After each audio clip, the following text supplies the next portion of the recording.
Welcome to the Rethink Leadership podcast, available on all platforms including YouTube if you prefer to watch. My name is Jeremy Blaine, CEO of Performance Works International, Executive Director of the Transformational Leadership Acceleration Institute, and Managing Partner of Diversity Talent. My aim is to bring insights from leaders, experts, and highly talented professionals from around the world. Insights, stories, and advice from the front lines of modern leadership to engage, inspire, and mobilize progress back in the workplace. Every episode is a learning opportunity for us all. The Rethink Leadership podcast also supports charities around the world. Each episode is in aid of a cause chosen by my guests, and to date I'm proud to say we've supported over 60 global and local great causes. Today I welcome back Futurist, serial tech startup founder and media commentator Dan Sodergren. Dan is a digital marketing, technology and artificial intelligence expert, working with clients, partners and as a regular tech spokesperson on the BBC. His main interest is in the future, be that the future of marketing, the future of work, or how technology and AI will change the world in all walks of life, business and industries, and in fact is changing the world right now. In this episode, I mine Dan's expertise in all things AI and tech to understand the future now implications on business and especially for leaders in how they build the knowledge, skills and behaviours themselves and for the rest of the organisation to unlock the power of artificial intelligence as a big enabler of productivity and of course the human touch. After all, in the digital era, humanity is more important than ever, so we should be celebrating technology that can actually help us be more human, despite what the doomsayers might tell us. This episode is in aid of humansmcr.org, Dan's charity of choice, to which we've made a donation. Humans MCR, based in Manchester, UK, is a food poverty charity that's all about lending a helping hand and putting a smile on people's faces. Dan, thanks very much for joining me. Again, please tell those that were tuning in this time a little bit about yourself and bring us up to date in terms of where we are around digital innovations, tech, generative AI, from your perspective as an artificial intelligence and digital marketing expert. Wow, it's I'd love to do the second bit first, but I best do the first bit first. This is the way of introduction. So yeah, my name's Dan Sodergren. I have the joy of now I've been working around AI for about a decade or so. I also have the joy of knowing a few of the people who are now the kind of called the godfathers of AI because of some lucky family connections and some other stuff from back in the day. So I had the joy of knowing people like Demis Hables and was talking about his genius 17 years ago, and everyone thought I was mad. But now, of course, he runs DeepMind, but also now runs Google's part of Bard and all these other things. And all the stuff we were talking about then, about 10 years ago, now is all happening now. So all the stuff he was talking about is happening. So it makes me look even cleverer. So yeah, so part of my job is to be a futurist. And again, that's just been luck because of people I've known and also because of some crazy ideas that I kind of grabbed hold of and did stuff with around augmented reality and other stuff back in the day. So I'm called a tech futurist. I work with the BBC quite a bit. And now, of course, AI is the big thing. It's kind of become the big thing very, very quickly. And believe you me, ladies and gentlemen, it's not going to be a smaller thing. As a friend of mine said this morning, I think it's a brilliant way of looking at it. We are one day nearer to sentience than we've ever been before. And you can pretty much say that every day, of course. So whether it needs to be sentient for it to be effective, of course it doesn't. It's just computer intelligence rather than artificial intelligence. It's just everyone likes to say AI. In reality, it's large language models, but it's the way that people can use these and some other bits of clever stuff behind the kind of scenes means that this is the fifth industrial revolution, and we've only just got over the fourth. Yes, I can understand the pace of change is incredible. And I think you're doing yourself down a little bit. It's not just luck, Dan. I know how much work you've put into this as a futurist and some of those people that you know and that you've been talking up over the years as well. You know, people do hang on your words too. And for me, I started talking to you probably about, it must have been about 7 years ago while I was away. And I was very keen to understand a little bit more. And I'm going to ask you kind of a similar question to what I asked you then, which is, how do you think all of this is going to impact small, medium and large and multinational organizations? as we're seeing such an acceleration around this? Well, as I say, it's the fifth industrial revolution. The fourth had only just happened, and you can still argue it's the fourth. We all thought that COVID would be the trigger point to this new kind of, obviously, because of COVID, we had this global pandemic, and also we had this global experiment, I suppose, in how we work. So remote work became a thing almost overnight. It went from 4% of people up to 40, up to almost 90% of knowledge workers were remote working. And it isn't going back. That gene is not going back. So now we're still in this hybrid work. Now, I thought that hybrid work mode would be the thing that would be the touch paper to this mass productivity. But obviously, I didn't know AI was coming around the corner. The only reason why I didn't know is because even the guys, and I'm afraid it is normally guys in this one, so the people I know, they got the maths wrong. They thought we had a decade or so. When we were first chatting, we had a decade. So that's exactly why I invested in Your Flock 5 years ago. Exactly why I started moving out of marketing, because they'd already told me that marketing was pretty much doomed because AI would do it for us. The thing that's amazing is when they started, when Sam Altman very famously opened AI up to everybody else, to everyone, which wasn't really meant to do. And you could argue it may not have been a great idea for society, but we'll see in time. It meant that suddenly this machine learnt by itself almost, and the amount of people using it actually doubled or tripled the speed of it. Yeah. So now everyone's playing catch up. Now, this is semi-exciting when it's just a normal computer, but actually when it's software like artificial intelligence and large language models, it means it's an absolute revolution. It means that everybody who has a computer now and the internet basically can get themselves an intern right now, but an intern that knows pretty much everything. Knows everything about almost everything. Now, you could say, well, what's the point of an intern that knows everything about everything? Well, you're not being creative enough if you don't think that's a good thing. Okay. Now, this is in every computer that you could own. So if you own 4 computers, you actually could have 4 interns. Now, these interns used to be with GPT 3.5, which a lot of people are still running. Please don't, by the way. Please pay the money and use 4, because the difference between 3.5 and 4 is the difference between a 16-year-old and a 21-year-old. It's literally a graduate that you're going with. So people are going, oh, I'll use the free one. Yeah, if you want to use, that's the same as a 16-year-old's brain. It will lie to you. It does weird stuff. It hallucinates, as they call it, a lot more than 4. Okay, it's quicker and it can give you answers quicker, but they're not as good. It can't go on. There's loads of other things. And there's obviously lots of other AI providers out there. In fact, my whole book, we talk about 111 different tools, and that's out of the thousands that already exist. But anyway, the point of the principle is you've now got this ability which you didn't have before. And if you can kind of understand and wrap your head around that as a kind of without being rude about it, as a business advantage, you have the chance to do something that other people have never done before. AI is not going to replace you, but somebody using AI will. That's the key bit here, right? And it's the same as if you didn't use computers before. I can remember when bosses were like, "Oh, I'm not going to use email. I like to phone people," and they used to get their secretaries to print them out, their emails out, and this is the truth. Yeah, you remember we're both old enough to remember these times, and of course we know that those bosses now are no longer bosses. For whatever reasons, or they've evolved and they taught themselves how to use email. Exactly the same with social media. We can all remember when people said Twitter's just a fad and LinkedIn won't be around and social media is just silly and why are people doing it? People said exactly the same about the mobile phone. Mobile phones will never be big. Mobile gaming will never be big. The next thing will never be big. But of course, Jeremy, as you know, technology, it works as an evolution, a little trigger point to what's going to happen next with society. So you can put your head in the sand and say, hey, AI is just a fad. I can absolutely guarantee you that the companies who use AI now will be the companies that are around tomorrow. And it doesn't make a difference. This is the great thing, Jeremy. It doesn't actually make a difference if you're small, medium, or large. The large businesses have the chance to create their own AI systems with proprietary data, and that's the unique selling point. But small businesses with small data could do exactly the same.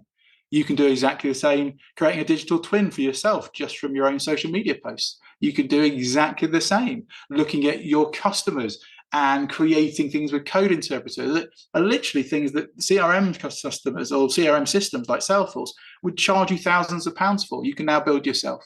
Now, does this make it exciting? It does for me, of course, as a futurist, because it means that the almost the means of production are back into the hands of the people who do the stuff. But what does that mean for large businesses? Oh my goodness, I can honestly say it's a revolution for big businesses too, because they're going to have to like literally, it's just like as your great book says about the inner CEO, which I always talk about. You're going to have self-agency now. You're going to have to be your own boss, or certainly be boss-like in the environment. And if the irony, of course, being is you might be a boss of 4 or 5 interns that are AI machines working for you. Oh, that'll be the day, won't it? And I love what you said earlier about AI won't replace you, but somebody using AI will, because I'm always asked that question. And that's a great retort, which I've not thought of before. So thank you for that one. I'm going to steal that one for the next time, I think. But for those tuning in, we have various levels of maturity of understanding this stuff, and I think there's a few terms that you've used just as a punctuation point right now. Dan, could you just explain in layman terms what large language models are and what a digital twin is? Oh yeah, okay, cool. Digital twin I'm going to go for second, because large language model is the basics of the understanding. Yeah, if you can imagine, you take, and I'm just going to be careful with words here, because you could say, oh, it's not exactly right, but I'm going to use it as a metaphor. So you can take all the information that was on the internet, all of that information, and you scraped all of it and you put it all together, and then you taught a machine how to understand English, but also the understanding behind English, So it could almost learn everything. It sounds a bit weird, but it's almost like it's not omnipotent. Of course it's not, because it doesn't really think, but it has the answers for you, because the large language model is set up in a way where it's gleaned all the information it needs out of stuff. So, for example, there's 4 or 5 different places where OpenAI got their data from, and now, of course, it's all about people are now trying to sue them because of privacy and all sorts of stuff. But anyway, so you've got things like Reddit, you've got things like a really interesting one, which is unpublished books. They looked at unpublished books a lot, which I thought was really fascinating. Also, published books, which are obviously then out of copyright. So you can imagine this thing. You're like, well, why is it so good at writing? Well, the reason is because what it learned was writing first. That's what the data was, yeah? Now you look at something like an image generator. You say, well, why is it so good at certain images? Or why are certain things like, how is Midjourney different to Stable Diffusion? There's 2 other image creators. And it's because the data that they used to create them was different data sets. Yeah, so it's a different capacity. It's the same as human beings. It's like, how did you train it? How was it trained? Yeah. Now, OpenAI's system was trained very famously on loads of different words from the internet. Yeah. So it's very, very good at that kind of stuff, which is why it's so great at marketing, so great at psychology, so great at law. Pretty good. Now, DeepMind, no, that was the other way around. DeepMind was trained mainly on health data. When we talked about it 8 years ago, that's what they were being great at. But of course, the spin-off of being so great at doing health stuff is also an ability to do the large language model stuff as well, because of course, doctors use language. Yeah. But Google's stuff is, the Bard's really pretty good now, actually. But Google's actual speciality is health tech. That's what its AI is good at. Yeah. Then you look at like what's going to happen next with things like Apple. What's Apple going to be good at with AI? Well, Apple famously said they weren't going to move into artificial intelligence. Now they're all in. Now, just imagine what Apple will be good at. And I'm guessing it will not be the same as what OpenAI is good at, because the data sets are going to be different. You got to remember as well that the new Apple headset, that the chip inside that has the power to run a AI system inside it, by the way. So that new headset, yeah, exactly. That new headset has the ability to run AI at the same time. So you're looking like a Jarvis-like setup with augmented reality. It literally is. It will be nuts what that thing can do, things that could automatically translate things. Anyway, sorry. So, and then you still got digital twin. Okay, so large language model, that's kind of explain that a little bit. The digital twin side of things is a little bit more, in my opinion, more exciting, because what it allows you to do, just like with augmented reality, you could set up graphically something that didn't really exist in the real world. Like with virtual reality, you can make a factory and then make a digital twin of the factory, and then you could play around with things and see what happened. Yeah, you can do the same, but with yourself. So let's say I could get the AI to read every book you've ever written, Jeremy, and every tweet you've ever done, every LinkedIn post you've ever done, and then I can say, pretend to be Jeremy, and it would then literally hallucinate itself and pretend to be you. Now, you can do this, by the way, this is what's scary about the whole thing. You can do this with pretty much anybody who's ever lived and ever written a lot of information. Yeah, you can make them. You could go and you could use Typing Mind and some other things, which I'll link to. And you could actually go, and this is what I personally do, you say, oh, I'd really love to know what Steve Jobs might think in this moment. Now, of course, the machine isn't really Steve Jobs. Of course it isn't. That would be insane and also horrible from a morality point of view. It doesn't have Steve Jobs' soul in it. Of course it doesn't, but it has everything that Steve Jobs has ever written. So could it predict what Steve Jobs might say? Well, we'll never know, but it's pretty bloody close, I would think, yeah, because I've done it on me, and it's really close. Like when I got my my voice cloned, it only took like 4 minutes of me talking, so it's very easy to find. And then someone cloned my voice and did it, and it did a poetry bit for me about the future of work. It was like 90% right. So you can now potentially create digital twins that could do a lot of your work for you, so you wouldn't have to do it yourself. And that's what's so exciting about it. It's not just the ability to kind of mess about with poetry and have fun things and great images and all this kind of fun stuff, but it's actually real work. Like, could you get the AI machine to do your marketing? The answer is yes. Could you get the AI machine to make business decisions for you? The answer is yes. Can you get the AI machine to be your doctor? Well, the answer is yes. And people actually like the AI doctors more than they like the doctors. And the AI machine doesn't need to have a break. It doesn't need to, it can't be stressed. It can't do all the negative things that human beings can do. But, however, said that, AI is not here to replace people, but it's here to make sure that doctors have, let's say, I don't know, great example, it's very good at diagnosing things. Let's say it does most of the diagnosis. This means that the doctors then have more time to be with patients. And that's great. That's what we want, isn't it? We want technology to do the heavy lifting. So we get the fun stuff, like the human bit. I think that AI is not going to get rid of humanity in that respect. I think it's actually going to aid humanity. We can become more human and have more time because the AI does the heavy lifting. AI as an enabler of humanity, I think, is a great way of looking at it. I mean, there's a lot of sensationalism around it out there, but when you actually boil down to it and you start to learn about it and use it properly, then the potential, the positive potential, is easy to see. And yet, you and I both know, because we go into many different businesses around the world, that there is a significant knowledge and skills gap, particularly at the top of our organizations.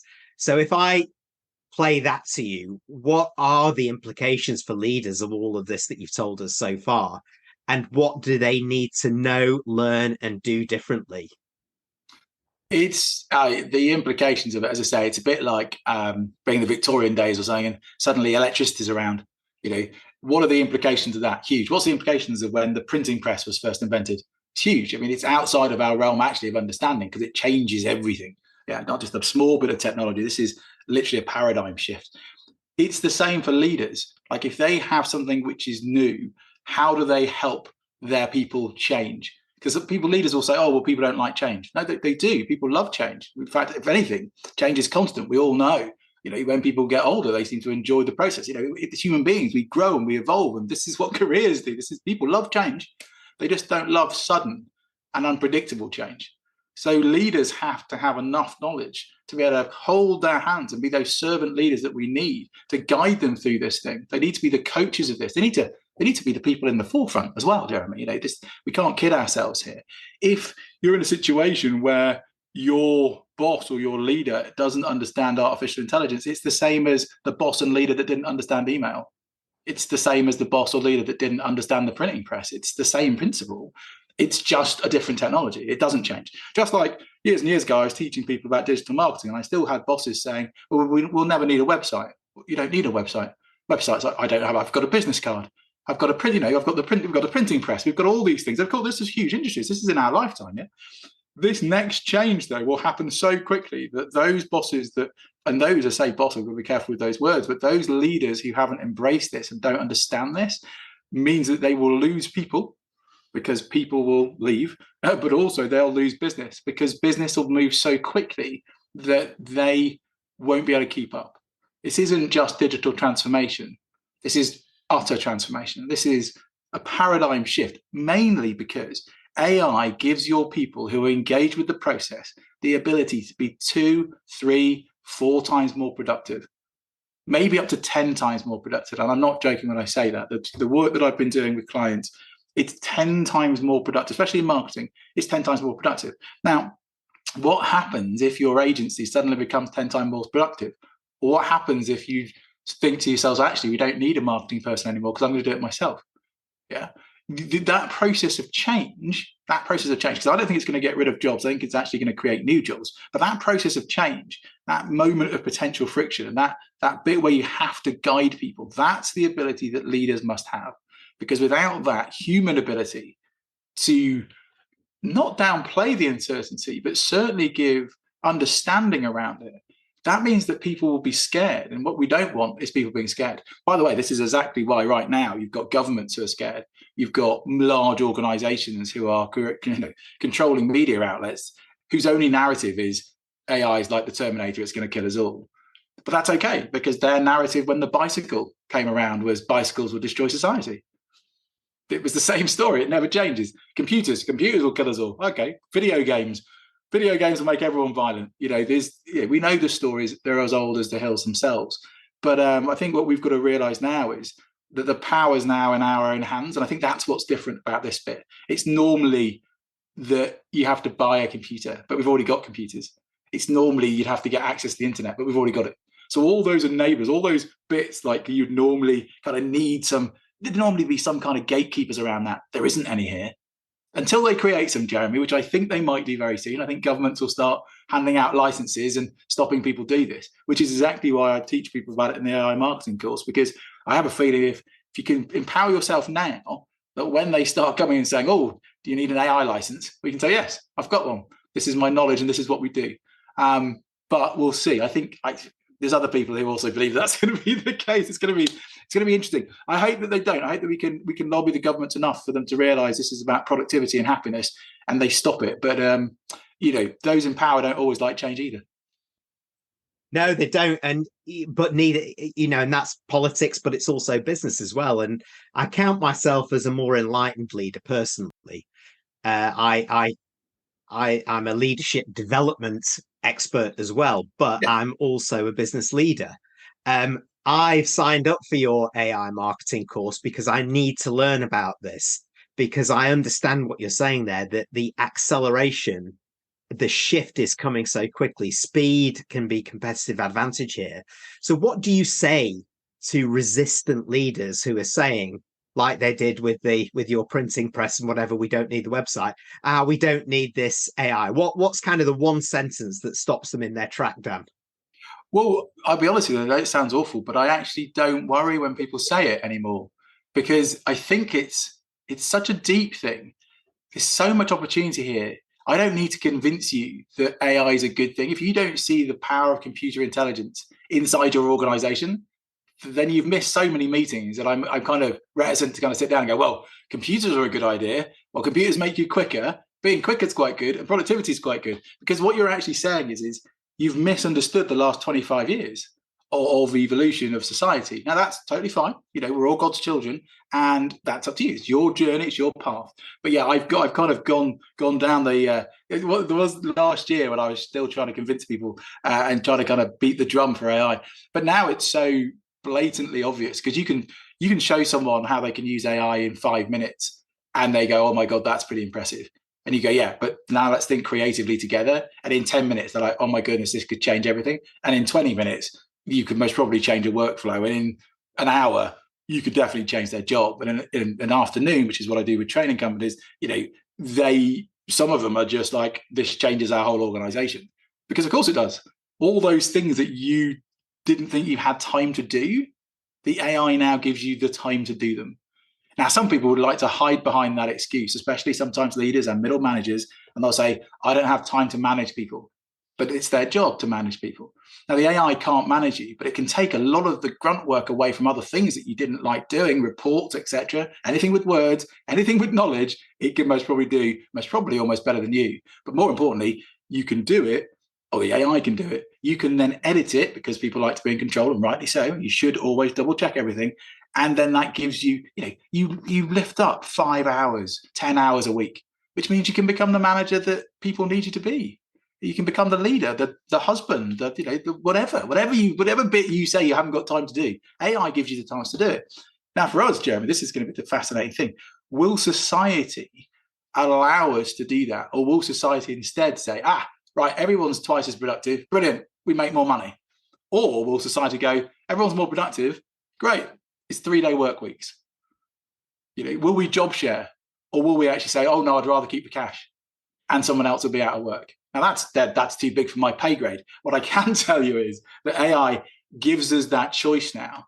And that's why it's so exciting. It will enable us to become 2, 3, 4 times more productive. What management and what leaders then do with that?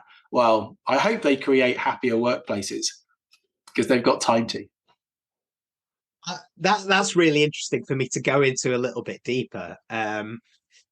And move away from. I think we understand some of the costs of not doing this now, but if we look at it more positively, and those more enlightened leaders who are embracing this and modeling that sort of future now leadership, if you like, let's go forward 5 years, which is a long time in the current speed of change. What do you see as the role of generative AI and personal assistant, AI-driven personal assistants for leaders that help leaders enable, enhance, supercharge their own role, others' roles, and the whole way of working of their business? Well, I think we've got to be careful again with timescales here. I think if you go 5 years, you go too far in the future. You literally do. I think if you said in a year's time, I think in a year's time, we will have personal assistants that are up to the standard of a decent C-suite team. Yeah, that's how good it's going to get.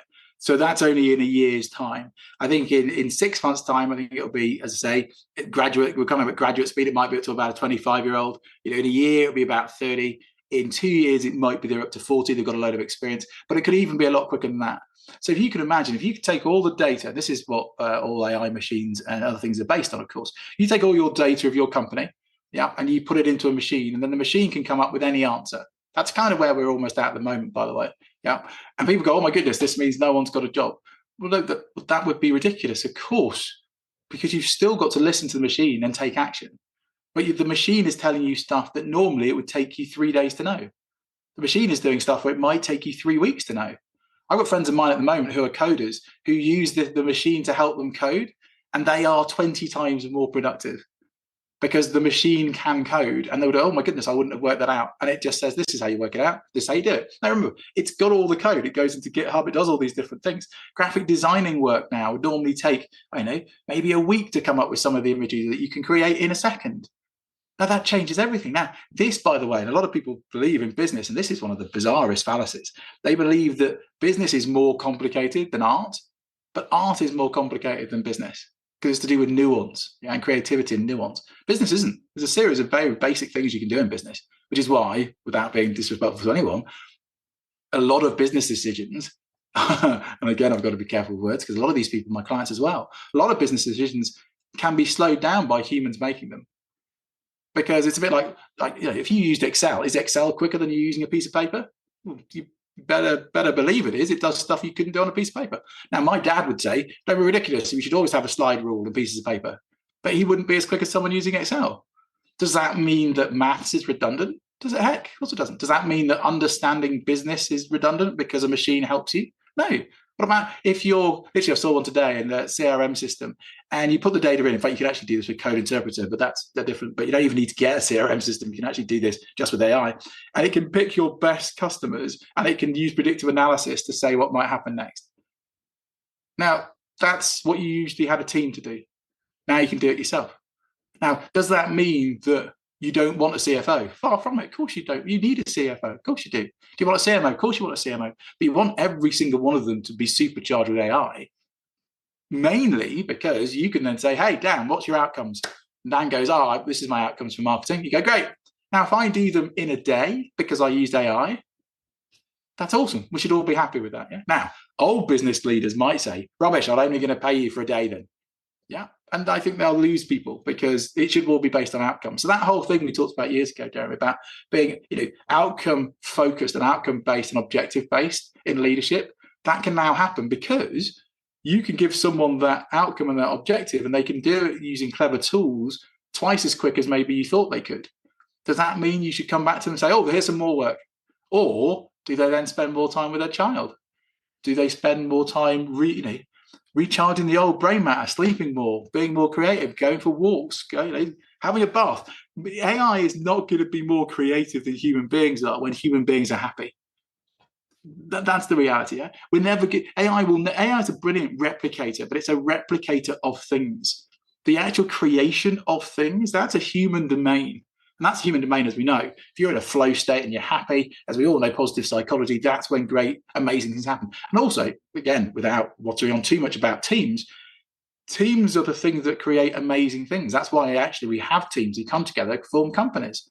Yeah, that human, I'm not getting rid of the human interaction, far from it. I'm saying we should have more time bouncing ideas off each other and chatting and going for food and meeting each other and being friendly. More time doing that, because AI's working out that bloody marketing report you couldn't be bothered to do that you've got on your desk for the last 3 days, or it's working out the sentiment analysis of your employees from our Slack messages. Exactly what your flock is now doing with its innovation. So all those different things make it very possible.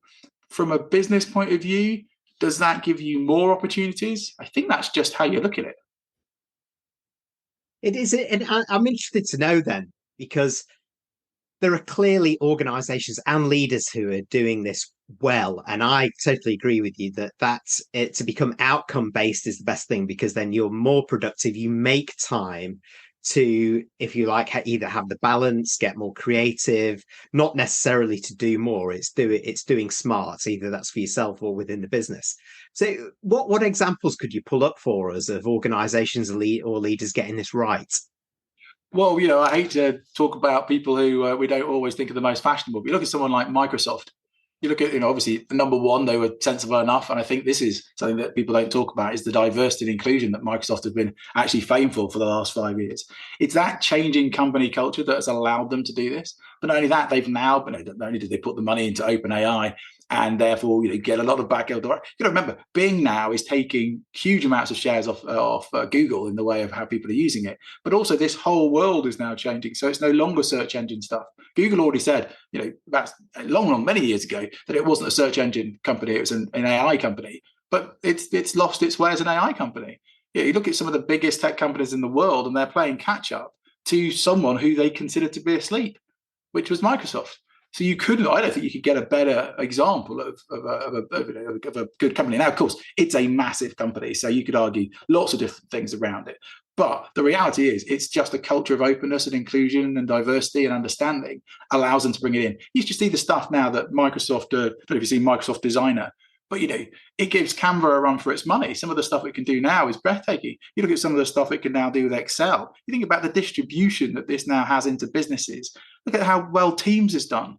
All this stuff is just based on data. So you look at the large companies, then you can look at much smaller companies that we work with your flock and other people. But those smaller businesses are harder to see because they're tiny, if that makes sense. So they're doing things now that are, they are looking at different ways of working. And I go back to this whole kind of, can you just create happiness at work? And if you do, then more people are more engaged, and therefore you make more money. It comes back to that happy people first. Yeah, and that's what your flock was helping with. But this AI moment means it's happy people who are productive and doubly productive. Now they will become the market leaders, and that can be almost in any organization, Jeremy. It can be in almost any vertical. It can be almost anywhere. There are some verticals that are going to be much more effective than others, marketing being one of the key ones, law, of course, health tech, as we've just talked about as well. But, things like hospitality, that will be part of course. In fact, there most probably isn't anywhere that AI isn't going to touch. It's just how quickly it does it. And I think that's going to be the key one. I think there's going to be most probably 3 or 4 areas that it catches fire real quick. And there are a lot of opportunities in those areas. As I say, marketing is the key one. I also think around entrepreneurship. But again, I promise myself I wouldn't ruffle on too much. But that's a different thing. I'll take that, marketing, entrepreneurship. But, the one that really hits me there is for that big implication for the rest of the organization is that it's almost like the happiness index. If we get this right, actually, we can be much more happy in our jobs, happy with the people that we work with, happy with the relationship that we have with technology and the AI personal assistants that we have. So I know many, as we come to the end of this, I know many of those tuning in will think, okay, but this seems massive to me. Where do I get started? So just to kind of close out here, Dan, from your own experience working with global organizations and small organizations, what are the 4 or 5 tips that you'd give leaders who have the right mindset behind this to accelerate progress and thrive in the age of AI? Well, the big one really, and we'll start off with kind of a top one, which is, it's that whole thing about fear, isn't it? False evidence appearing real. Yeah, we are in a place now where uncertainty is one of the worst human emotions that you can have. A lot of people are uncertain about a lot of things. AI comes along, we call it AI, which again I think is a mistake. It's just computer intelligence. It's just the ability of computers to do more than they did before. That's all it is. As you say artificial intelligence, people start panicking because they think it's Terminator. So I think first of all we got terminology wrong, but billions of people are using the word AI, so I'm not going to argue with them. But in your own head, if we get rid of the fear of that by simply relabeling it as computers and computer intelligence, and you can go back to your people and say, hey, how do we use computers better? Instead of saying how do we use artificial intelligence, because technically you're not using it anyway. You won't be using it. It's this is the whole thing about machine learning is what you use, and AI is what you put on the PowerPoint. The reality is it's computer intelligence. How can you use computers better? That's the first one. Second one is knowing the fact you've got to use computers better. What are the tools that are out there that can help you do so? Now, this is where you get this paralysis analysis at the moment, because there are literally tens of thousands of tools. Yeah. However, they're mainly based on only 4 different models. Yeah. The large language models are normally the same that are running it. And I hate to destroy an industry in one go, but the reality is that most of these things are a wraparound around GPT-4, because they are, and they were before. They're just very clever, but they're just very clever boxes, but they're just colored differently with different wrapping paper. When you unwrap it, it's likely to be the same. Yeah. So how can your organization use one of these large language models now? And it's open source. It's open source. It's you have no reason why you can't use it. It's £20 a month for using OpenAI, using that one. And in fact, there's ways around that. If you're careful about budget, you use something like Typing Mind. I'll send you the link for it. You can use Typing Mind and actually use an API key and not even pay the £20 a month. So I'll teach you that on the course. Yeah. So that saves you £20 a month. Yeah. But that's for every person. So the big one is those 2 is get the tools, the ones that are these big tools, get into everybody. Yeah. There's no excuse. Until OpenAI close the doors, there's no excuse. So do it now. Get everyone on OpenAI, just the same as get everyone on a computer, get everyone on the internet, get everyone an email address. It's the same principle. It's no different, right? So use tools. Third one would be, if you want to start having a deeper conversation, start thinking about your own data. Okay. Start thinking about the data, because the data that you put into the machines, and this is later on thinking, will be the stuff you get out. It's just garbage in, garbage out. The same with all computers. It's always been the same. Yeah. None of this stuff is particularly new, but you've just got to think about it, that data is now the most important thing. If you put dirty petrol into the car will not work. If you put the wrong petrol in the car will stall. So what's your data situation? Yeah? 4, if you're going to be using it and you're a larger organization, you have to start thinking about privacy and ethics. Okay. And you have to start thinking about that now, because it will come around later. Yeah. So this is what I get not cross with, but I've spoke to several very large organizations, household names, and they're still letting their people use a free version of GPT. Yeah. Because it's free, and let them play around with it. If they're putting in company data into that, there is a problem later on. So what is your AI policy? Schools need an AI policy right now. Businesses definitely need one. If you're letting your people use it, and by the way, a lot more people are using it than you might think as a leader, they might even tell you they are, because they're worried that you'll say, oh, then you're fired, but oh, here's some more work to do because you found a clever way of doing your other work. Yeah, and that's what you have to be very open about. But that 4th bit is your ethical implications, and then the 5th bit, which kind of is an obvious, of course, for every leader when it comes to this moment of change, is if you are not providing the vision, yeah, then there is a deeper problem. So okay, vision's going to be important. You're going to have to start thinking about how do you upskill your people. That's just about getting training, true, giving them the right resources, which is talks about with the tools, of course, giving them the right incentives. So they don't not want to be part of this. They want to do it. You've got to give them incentives. You can't punish people for doing things cleverly and working smarter and then say, oh, as an organization, we want people to work smarter, not harder. Oh, by the way, when you do that, you're going to be in trouble. So that's the big one. It's like looking at your policies, making sure that it's nice and ethical on both sides. And as you said, Jeremy, rightly so, the key bit here is how do you keep everyone happy during this process of immense change that's coming? And if you can have happy employees using the right tools with the right resources and the right incentives with the right skill set, with the vision coming from you, I don't think you can go too far wrong. Wow. Well, thanks for this amazing tour on AI and more, and how it affects that human touch within our businesses. I'm going to put my brain back in my in my head in a minute and go and lie down in a dark room. Great learning from you. And you actually referenced that you teach a little bit of this, and of course I'm on your AI marketing course as a leader who definitely needs it. Can you just tell us a little bit more about those kind of things that you do with leaders and whoever signs up on these, and what you offer around that? Because I am sure those tuning in will want to learn from the master on this one. Well, far from in the course, I actually say I'm not an AI expert. I don't think anyone could be unless you build the stuff yourself. Only Demis and those that are. I'm just a guy who got very excited by. I'm an entrepreneur, an AI entrepreneur rather than an expert. But that's a different point. Because you don't have the same principle, isn't it? It's like you don't have to create your own electricity to realize why electricity is so good.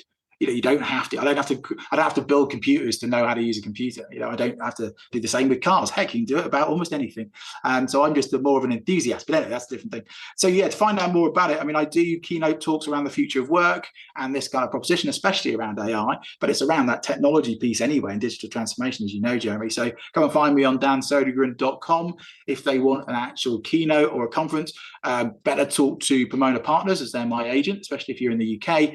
If it's international, then I would have a look and maybe talk to Leo at VBQ, because they're my larger speaker agency. I'm very happy that I'm part of their agency. They've got some absolutely astounding people on there, as well as myself. And then the other things you can do as individuals, and I say this is mainly for entrepreneurs and for people who have run their own businesses and are solo entrepreneurs who want to save time, but want to make sure that their marketing can be done with AI, not just by AI, but with AI, so they can save time and make more money. That is what the AI marketing course is for. The other stuff that I do, which is around training sessions, which are half a day and a full day, they're for corporates, but they are at a very, very different pricing structure. The reason why I've done that is because the AI marketing course is for individuals to make the most of this, but making sure that they run their own business and they're doing some cool stuff. If you are also, because I had this the other day, if you're someone like Shell, I'm not going to work with you anyway, just so you have to be aware.